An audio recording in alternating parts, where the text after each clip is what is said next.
This morning, I would like to open up a conversation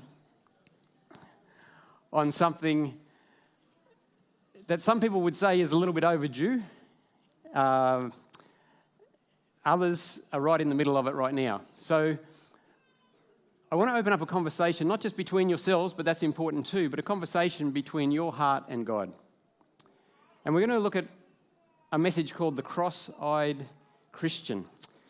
Before we jump into it, I think, as Linnell's already kindly pointed out, it's about faith and finance. It's about affluence and spirituality, about money and God. If you have an interest in that topic and you would like to receive a monthly newsletter, just 200 words, I'm going to drop these down the front. If you just put your name and email address very clearly on them, the other option is to just jump online and do it online at Faith versus Finance. But this is just if you would like a little monthly reminder about faith and finance. And you may not want that now. At the end, you may think, yeah, I would like that reminder. Come on up and sign it, or as it comes around. But let's jump into the message. The cross-eyed Christian. In Revelation 12:11, there's a verse that says that in the last days, God's people will overcome Satan by two things: the blood of the Lamb and the word of their testimony. And I'm going to share my testimony this morning. And like most people's testimonies, it starts with their family. This is my immediate family, of which I have half here this morning. Ethan's here with me. Thank you, Ethan.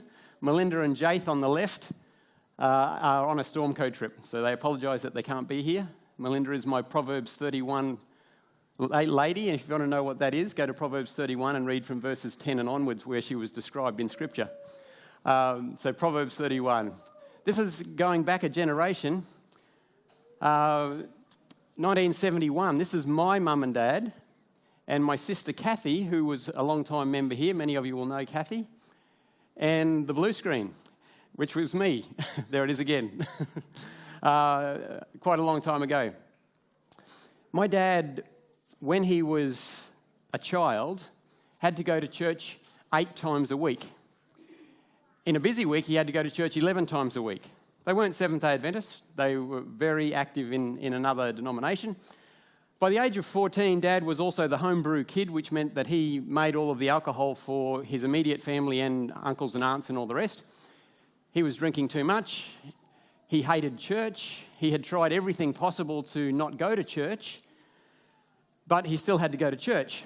And so he decided that the only way that he could not go to church anymore would be if he blew up the church. So he went to his uncle's farm at the age of 14 and stole some gelignite and some fuses. That's a bit like dynamite. And he took it home and hid it in his yard and then went off to school that day. First mistake was that he told a friend what he was going to do that night. You know, when you're 14, it's pretty cool. You can do something as radical as that, so you tell a friend. The friend knew my dad and knew that between grade 8, 9 and 10, which was the year that my father was in at the time, he had on average received the cuts every day. So some days he didn't get them at all, but on other days they probably just started with a few to warm him up. And so the friend knew that if Ray Archer said that he was going to blow up his church that night, he was serious. And so he told the principal told the police came and took Dad away. What's the problem, son?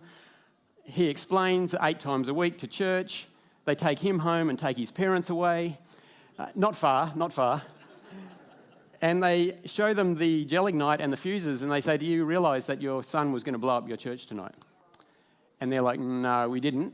And the police said, look, you just need to back off on religion a bit, which I think they probably did a little bit, but Dad had still had enough, and he left home and went to live with an older brother of his who had also left home early. And they got into all sorts of mischief together. He soon after that met my mum, had my sister, Kath, and then myself.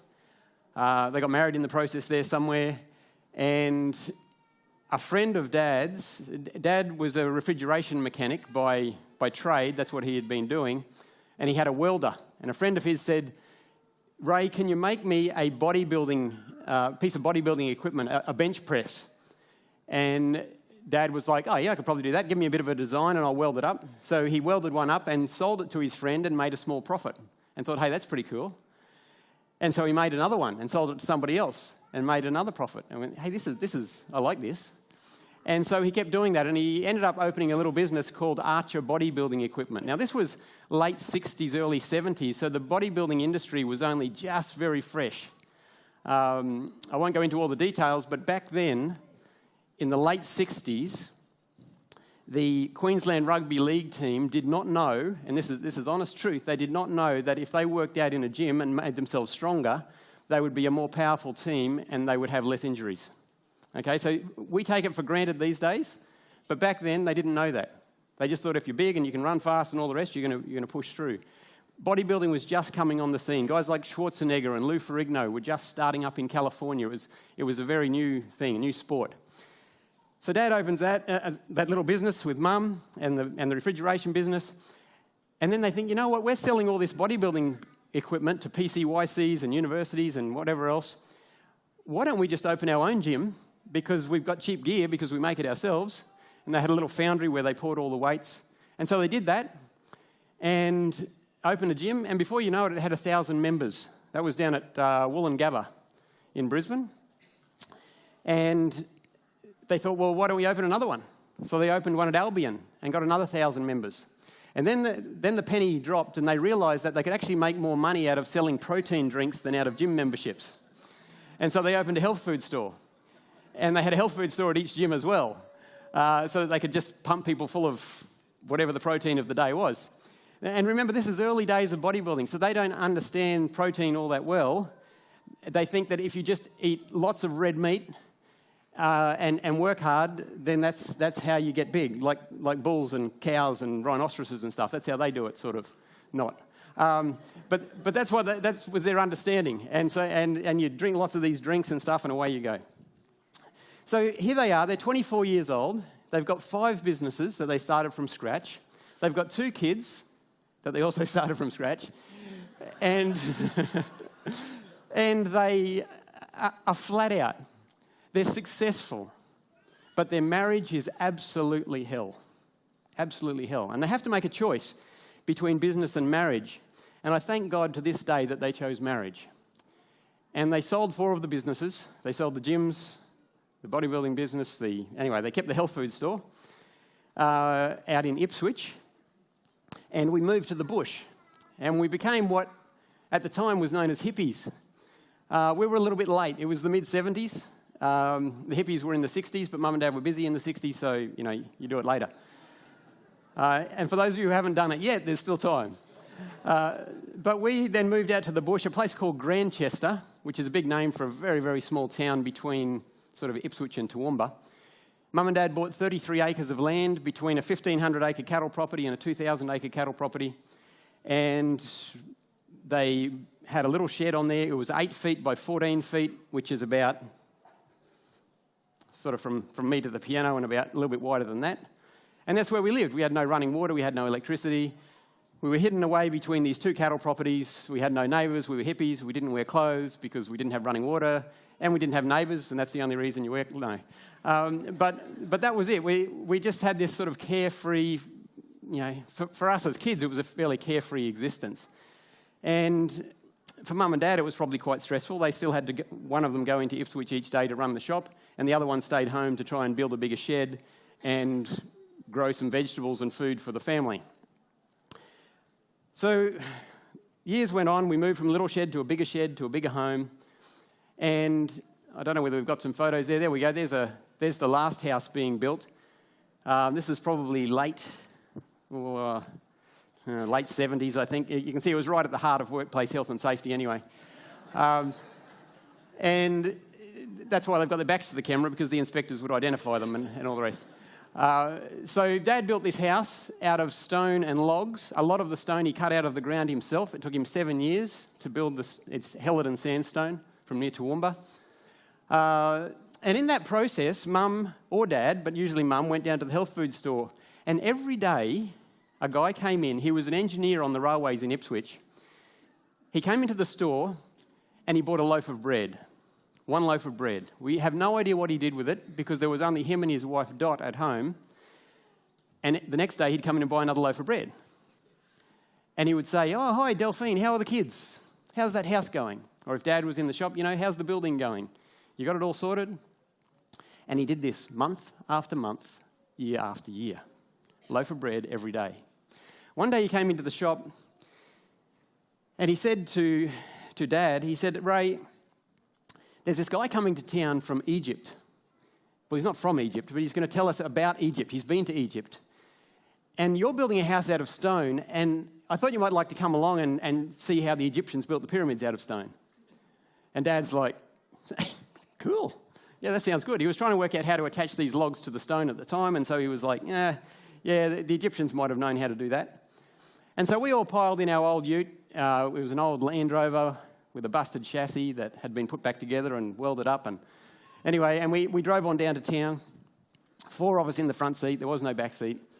And we went and learned about Egypt and met some wonderful people. And we went back the next Sunday night and learned some more and some more and some more. In fact, we didn't learn a whole lot about building out of stone, but we met some wonderful people. And at the end of the series, which went for a number of months, we went back to the bush, and Harry kept coming in every day and buying a loaf of bread. One day, Harry came into the shop and said to my mum, Delphine, somebody's coming to town to teach about vegetarian cooking. Would you like to come along? And Mum's like, yeah, well, that sounds interesting. I'll talk to Ray. So she goes home, Harry says that someone's coming to teach vegetarian cooking. Do you want to go? And Dad's like, no way. not on your life. And so Mum then said, well, I've been thinking about it. A lot of our customers who come into the health food store are vegetarians. And I thought if we knew some of the recipes, we'd be able to sell them more stuff. And Dad's like, right, sign me up. Where do we go? And so sure enough, next week, we're in the old car driving down to Ipswich, all 4 of us again, to learn about vegetarian cooking. And the series comes and goes. But when we walk into the vegetarian cooking program on the first night, we look around and we go, that's incredible. In a city the size of Ipswich, the people who are interested in vegetarian cooking are the exact same people who were interested in Egypt. We're like, yeah, okay. Well, at least we know them, so that's cool. Friendship kept going. Harry Walker was the name of the guy. Harry's passed away now. Harry and his wife Dot. One day Harry came into the shop and said to my dad, Ray, would you like to come to church? And my dad's gut reaction was to let Harry know what he thought about God and to let Harry know that he had been to church more in his childhood than Harry had been in his entire life. But he didn't, because Harry was a friend.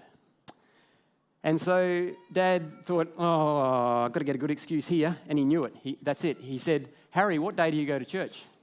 Because he knew Harry would go to church on a Sunday morning. And Harry said, a Saturday morning, why? You see, Sunday was the only day that we never went to town, and Saturday was the only day that we all went to town to buy our groceries for the week on Saturday morning. Okay, Harry, we'll come along. So next Saturday morning, we all pile in the old ute, we drive down to town.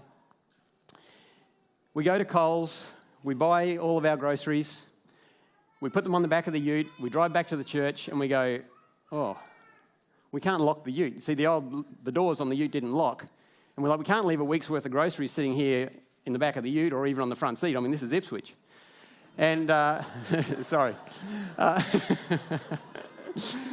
And so people get that joke all over the world. I really like it. Ipswich must be famous. No. So we go, what are we going to do? We're going to have to take our groceries into church. And so we pick up our groceries in 4X beer cartons because they're the only cartons that we have. And we walk into church, Dad first, then Mum, my sister and myself, carrying our groceries in these beer boxes. We walk into the back of the church. It didn't have a centre aisle, it had pews right to the back. Well, what are we going to do with the groceries now? So we slip them under the back pew, and then we go around and we sit down on top of them because, it's a matter of trust. You've got to keep an eye out.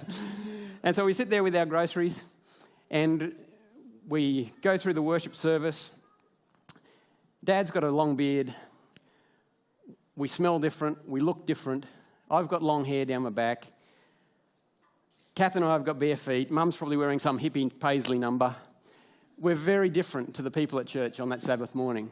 And I give you all of those details for one reason, and that is because nobody in the Ipswich Seventh-day Adventist Church in the mid-1970s ever said anything to us about alcohol, cigarettes, bare feet, how we dressed, any of that sort of stuff. They just loved us. And they loved us into Jesus Christ. And we thank God for Harry Walker. Every one of you sitting here this morning has a Harry Walker somewhere in your family history. There is somebody who took the time and made the effort to share Jesus Christ with you or your ancestors or somebody somewhere back there. And now it's our turn.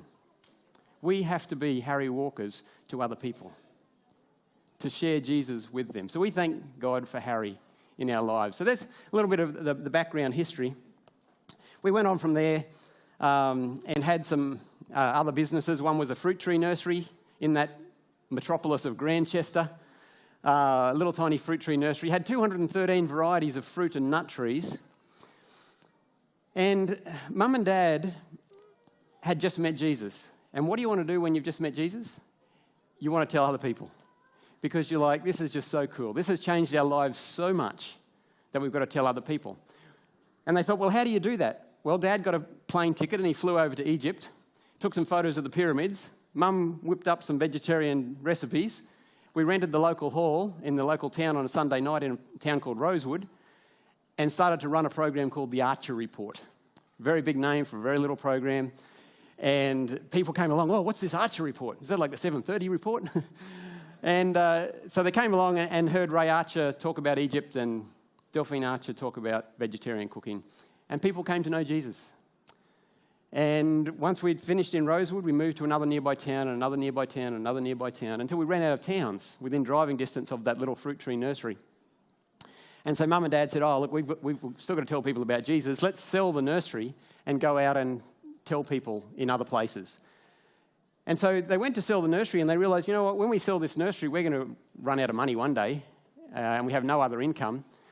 So why don't we keep one variety of fruit or nut trees from this nursery, and in the future we'll be able to reproduce those trees and sell them, and that'll give us some income to keep running evangelistic programs. And so they thought, well, how are we going to work that out? How are we going to find out which is the one to keep? Well, for new Christians, it's actually really quite easy. You grab your catalogue and a pen, and you get down on your knees, and you go, Lord, is apples? No. Bananas? No. Cherimoyas? No. Durians? No, it wouldn't be durians. And they just kept going through their list. Now, there was no audible voice from heaven or anything like that, but there was just the knowledge of each of these varieties of trees that God had given them. He gave them insight. And we believe divinely led them to choose one tree. And that one tree was the olive tree. And so they kept all of the olive trees, sold the rest of the nursery, sold everything else, put the olive trees in a trailer and headed off to the next town. It was a bit like carrying your superannuation fund in the trailer. And went and ran evangelistic programs. When they got to the new town, they planted them in the ground and in the backyard, and then did their programs, and then went, okay, we're going to move again, dig up the olive trees, move on. Not a good way to treat your superannuation, and so they got it and they put it on a little farm out near Grantham, Helidon, sort of towards Toowoomba as well. And then they went to Sydney and North Queensland and different places running evangelistic programs. Well, long story short, we started a small nursery called Olives Australia at a time when we didn't realise it, but God did, that the olive industry in Australia was about to go crazy. And within 4 years, it was the largest olive tree nursery in the world. Dad then came across a thing called olive leaf extract and started making a medicine. I told him he was crazy because it tastes absolutely horrible. This was me back in the day. This is what we like to do in businesses, to make the profit graphs go up like hockey sticks. That was our goal. So Dad turns up with these olive leaves and says, I've made a medicine, Julian. I taste it. I go, Dad, that is not a business. That tastes horrible. He says, Julian, if it tastes that bad, it's got to be good for you. So we go, yeah, whatever. So Mum and I say, you go and run that business, and we're going to keep running these other ones in the olive industry. We had import businesses, exports, consulting, tours overseas, magazines, all sorts of stuff in the olive industry. And we said, you go and do that. And so he went and did that. And it was successful, of course. He's a serial entrepreneur. He knows a good thing when he sees it. And that business took off and made all of the others combined look really small. You would have seen this product in the stores, for those of you who were around back then. It's still available under different brands. We were exporting to 25 countries around the world. This is 500,000 olive trees from the air, an aerial view. They're growing just for leaves. There's nothing for oil. There's no fruit picking. It's just for leaves. And we sold that business in 2007. My question for you, and that was a big, long testimony background, but my question for you is that through all of these years that God was blessing, and I could tell you story after story after story where God helped us with export decisions, with manufacturing decisions, with staffing decisions, with marketing decisions. You see, we had no background in any of this medicinal stuff or farming like that or anything.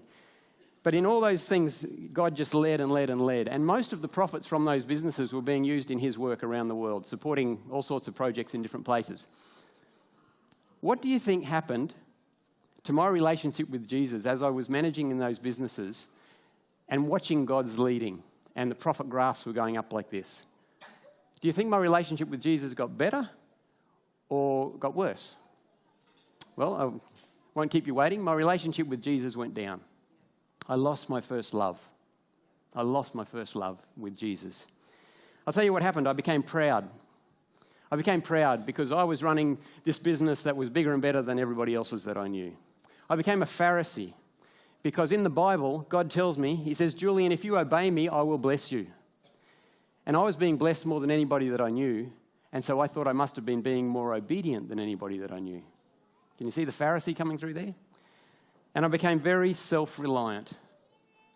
Credit card and a passport, I can go anywhere, do anything, don't need anyone else. Very self-reliant. I never said that I didn't need God, but it was very clear.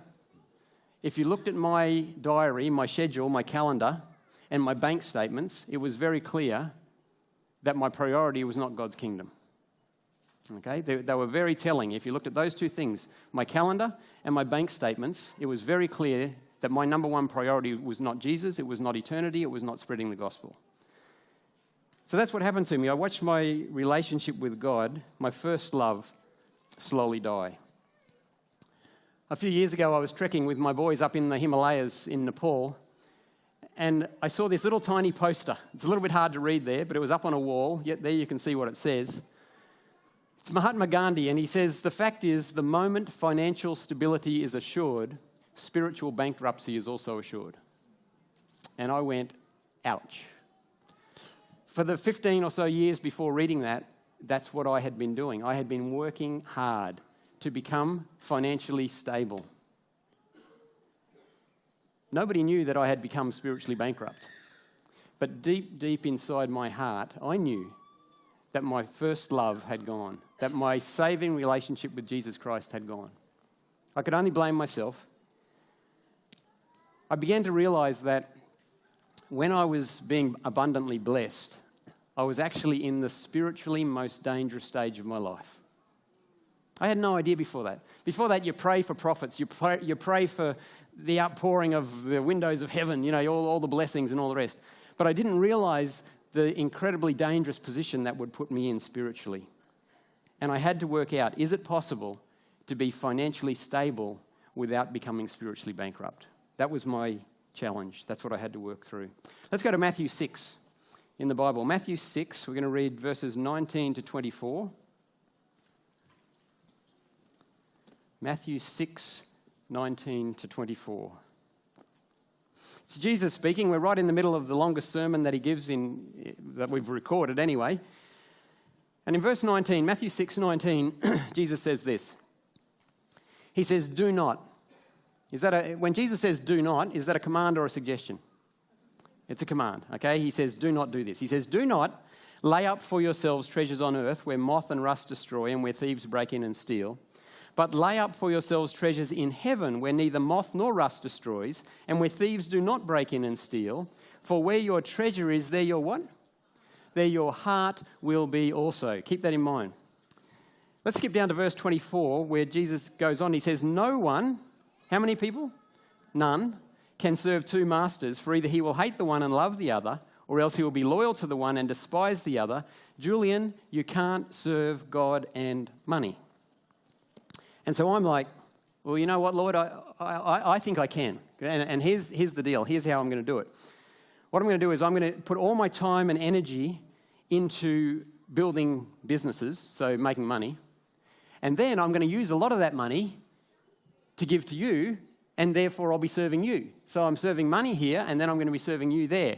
And so I can serve both God and money. And Jesus says, Julian, you can't do it. And I'm like, but I really, really like it.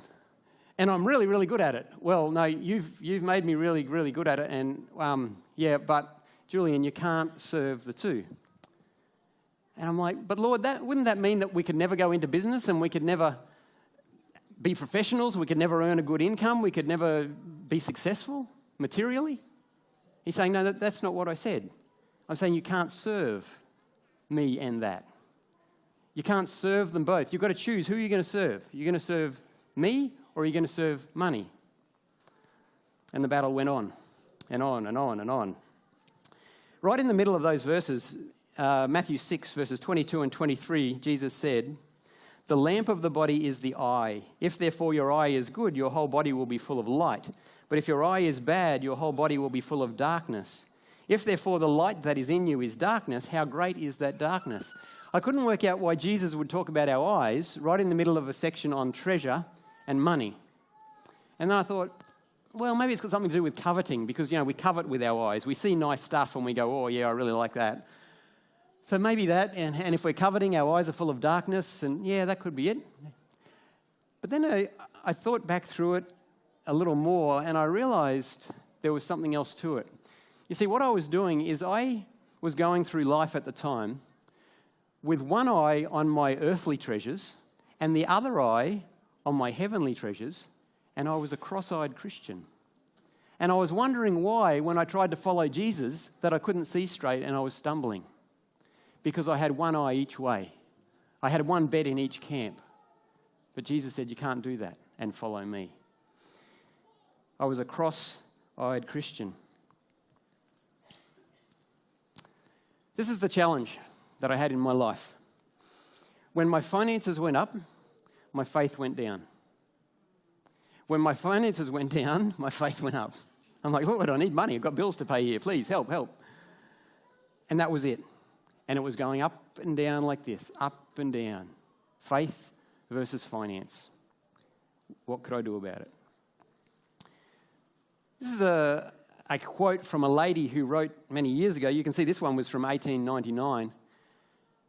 Ellen White is the most translated female author in the world. Second place is J.K. Rowling of Harry Potter fame. The Harry Potter books have been translated into about 70 languages. Ellen White's books have been translated into more than 170 languages.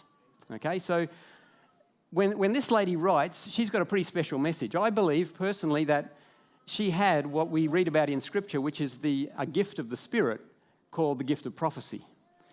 And that she was inspired by God to give messages that were very applicable to his people from that point in history through to the return of Jesus.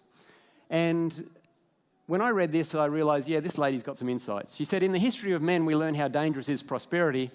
Prayers are often requested for men and women in affliction, and this is as it should be. So we should be praying for people in challenging situations, whether it be health or family or whatever it is. Yes. But the most earnest prayers should be solicited for those who are placed in a prosperous position. These men or women are in the greatest danger of losing the soul. Wow. I hadn't read that before, and it started to give me a little bit more insight. And I came to the realisation that when a person prospers, either God gains a partner or the person loses their soul. It's that simple. Now, it doesn't say when a person prospers, either God gains a partner or the person stops coming to church. Because I can tell you, you can sit in church decade after decade, you can be preaching sermons, you can be taking lessons, you can be involved in pathfinders and mission trips and everything else and be going to hell. I can tell you that because I've been there.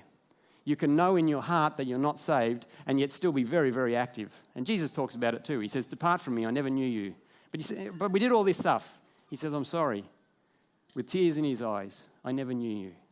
And that's where I was at. And I encourage you, if you've got time, come back this afternoon. I'm not finished yet this morning, but come back this afternoon, because the most exciting part of the testimony is this afternoon about how we can fix this issue permanently, eternally. Okay, so in a summary, summarising this first segment, as our blessings go up, our knees must go down. It's that simple. If that's the only thing you take home from it today, as our blessings go up, our knees must go down. Now, whether that's material blessings or health blessings or family blessings or talent blessings, whatever it is, as those blessings go up, our knees must go down. And if they don't, we lose our relationship with Jesus. As our blessings go up, our knees must go down. As our blessings go up more and more and more, our knees must go down more and more and more. This is us, the land of plenty. In this whole process of researching and trying to work out how to get my relationship with Christ back, it led me up all sorts of research places all over the world. And I found some very interesting data about our nation, the land of plenty. 27 years of uninterrupted economic growth right here, friends. 27 years. It's a world record. No other nation in history has had 27, or in modern history, has had 27 years of economic growth without a single quarter of recession or depression. The Netherlands held the record at about 25 years. We went past them a year or so ago. So this is it. This is what it feels like to be affluent. This is what it feels like to be living in one of the most affluent societies on the planet. But what has been the impact of those 27 years of economic growth? This is Greg Sheridan. He's a very talented Catholic writer from The Australian. He says, Christian churches are drifting too far from the marketplace of ideas. It's an incredible article. I'd encourage you to try and read the whole thing if it's still online. He says this: widespread prolonged affluence has been more effective than oppression ever was in killing religious belief and practice in Australia. To take one figure almost at random, in 1954, 74% of Australian Catholics attended Mass each Sunday. Today, the figure is substantially less than 10%. Okay, that's just looking at one church, one situation.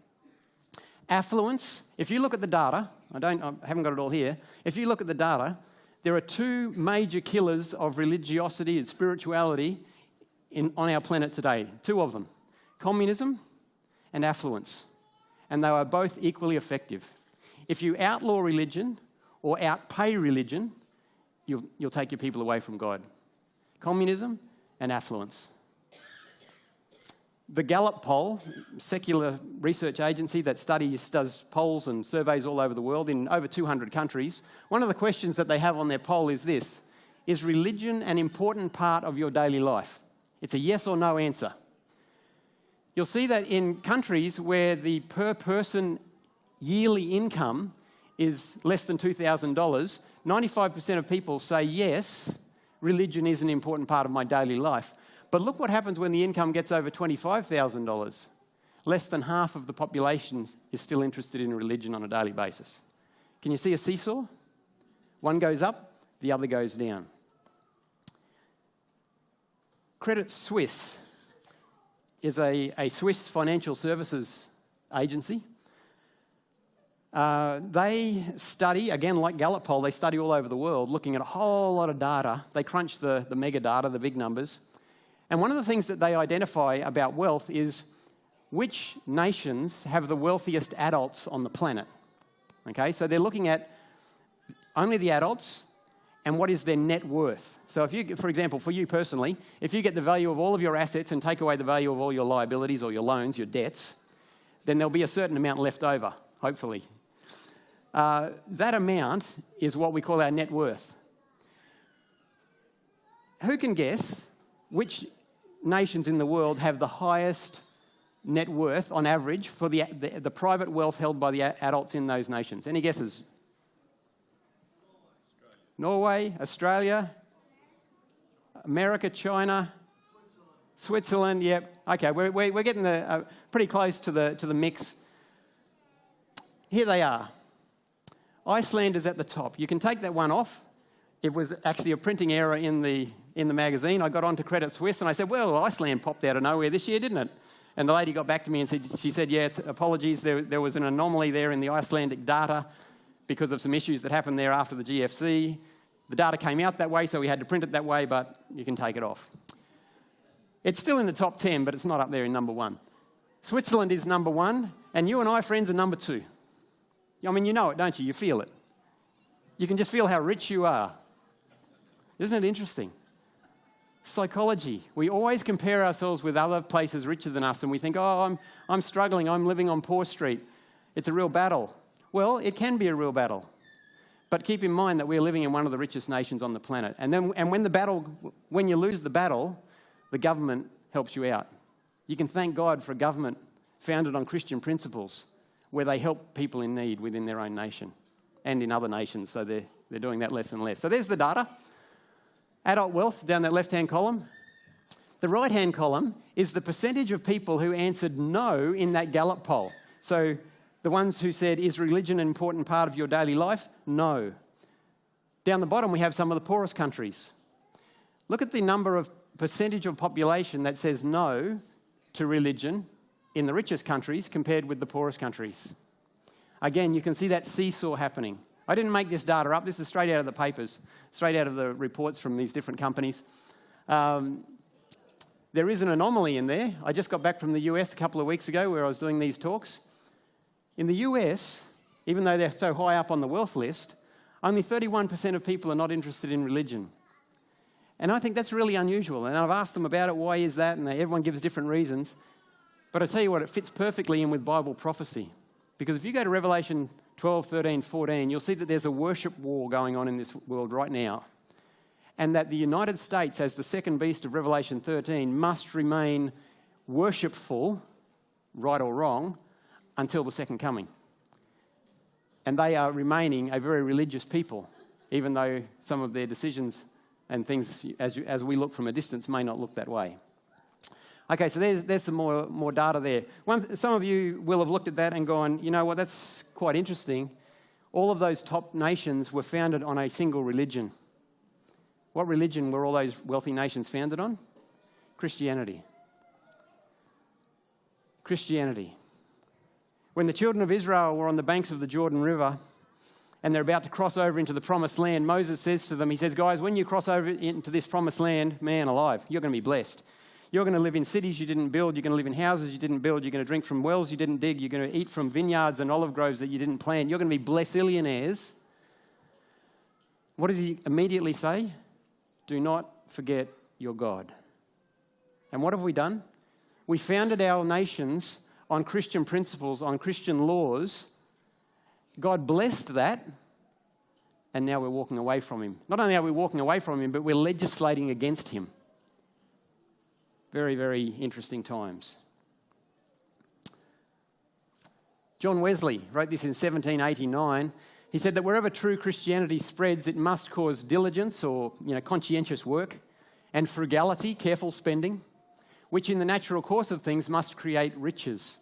And riches naturally creates pride, love of the world, and every temper that is destructive of Christianity. Wow. I had seen that in my own life. I've now seen it in the life of my nation. Here it is as a sort of an animated version. Wherever true Christianity spreads, it must cause diligence and frugality, which in the natural course of things must create riches.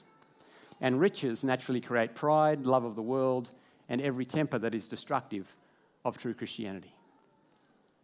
It's challenging, very challenging.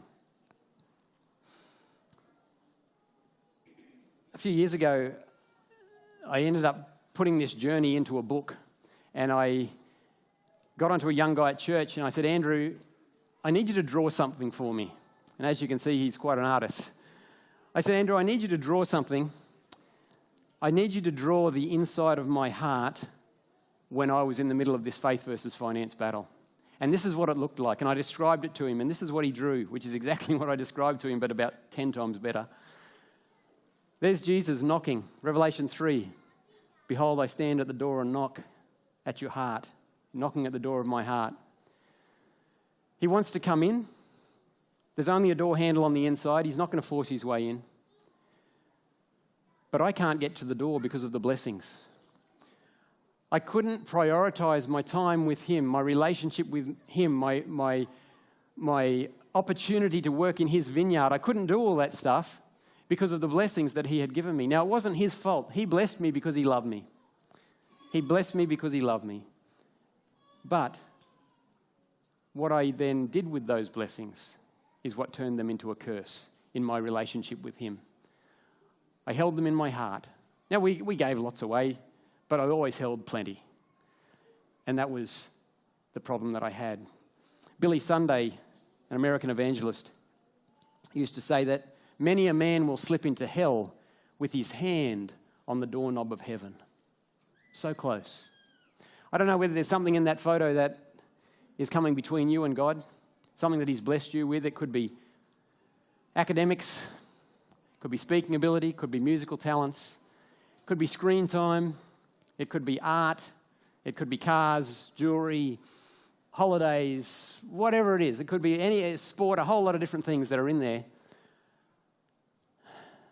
But if there is something in there that you know that God has blessed you with, but you also know that you're starting to worship the gift instead of the giver, that you're starting to take the glory for that talent, or you're starting to take the profit from that business, or the lifestyle from those gifts. And instead of being blessed so that you can improve your standard of giving, you've accepted the blessings to improve greatly your standard of living. Maybe there's something in there that is getting between you and God. I encourage you to talk that through with God. This is the conversation that I'm wanting to open up. It's a conversation that I had for many years, and to some degree I still have it in different areas. But we've got to open up this conversation. You remember the church to Laodicea, where Jesus is knocking at the door, Revelation 3? The Laodiceans, you say, I am rich and increase with goods and have need of nothing, but he says, you're poor and miserable and blind and naked. The Laodiceans were so rich that their city, when it was destroyed in about 60 AD, it was destroyed by an earthquake. Rome said, we'll give you a hand to rebuild it. And they said, no, we're right, we've got plenty of cash. And they rebuilt their whole city from cash reserves. So they were doing all right. But they were poor and blind and miserable and naked, spiritually, because the affluence had stolen their relationship with God. This is another quote from that lady I was talking about before, Ellen White. 1886, says the true witness. I hadn't read this. When I got this picture drawn, I had not read this. In fact, it was on the cover of my book for 2 years before somebody sent me this quote and said, Julian, I thought you'd like this quote. And I cried when I read it. Says the true witness, behold, I stand at the door and knock. The heavenly guest is standing at your door while you are piling up obstructions to bar his entrance. Jesus is knocking through the prosperity he gives you. He loads you with blessings to test your fidelity, that they may flow out from you to others. Will you permit your selfishness to triumph? Will you squander God's talents and lose your soul through idolatrous love of the blessings he has given? In Luke 16, 13 to 15, Jesus says it again. He says, you can't serve God and money. You can't serve God and money. Different audience. And what do they go on and say?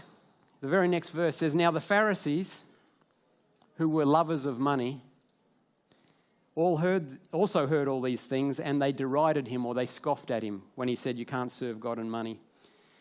And he said to them, you are those who justify yourselves before men, but God knows your hearts. For what is highly esteemed among men is an abomination in the sight of God. Friends, we do need to be cross-eyed Christians. Not because we've got one eye on our earthly treasures and the other one on our heavenly treasures, but because we've got both eyes on the cross of Jesus Christ. Both eyes on the cross. Cross-eyed Christians. Paul knew it. He said, I determined not to know anything among you except Jesus Christ and him crucified. He knew how important that was. He knew that that event was universe-changing, that was the center of everything that's important in our lives, that event, Jesus Christ and him crucified. So there's the problem that we had. Boom, boom, boom, boom. What's the solution? Wherever true Christianity spreads, it must cause diligence and frugality, which in the natural course of things leads to riches.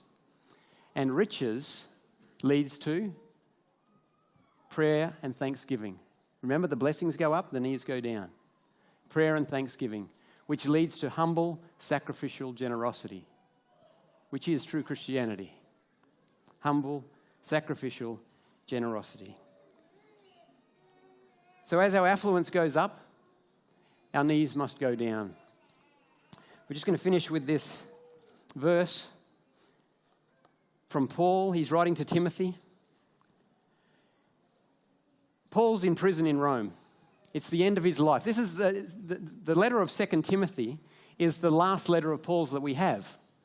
He may have written more, but we don't know of them. We don't have copies of them because Paul died very soon after. And he knew he was going to die because he says so in the letter. Chapter 4 is the last chapter of the last letter of the Apostle Paul's life. He's going to be saying some pretty important stuff at this point in his life. Verse 7 is the second last verse before he goes into his final salutations.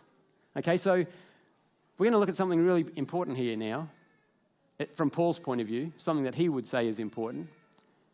And this is what he said to Timothy. He said, Timothy, I have fought the good fight, I have finished the race, and I have kept the finances. Is that what he said? No. He said, I have kept the faith. And I'm about to die poor in prison. I've kept the faith. And now there is laid up for me a crown of righteousness in heaven. Amen? This afternoon we're going to look at this a bit more at 1:30. I encourage you to come back. If you're battling this sort of thing in your life in any way, come on back because there is freedom. My chains are gone. We sang it at the beginning. My chains are gone. I've been set free. And I can say that before you now. Friends, chains of gold are no less strong than chains of steel. And I encourage you, as people who live in a nation that is chained by gold, I encourage you to come back this afternoon and hear what Jesus can do. Thank you. Amen.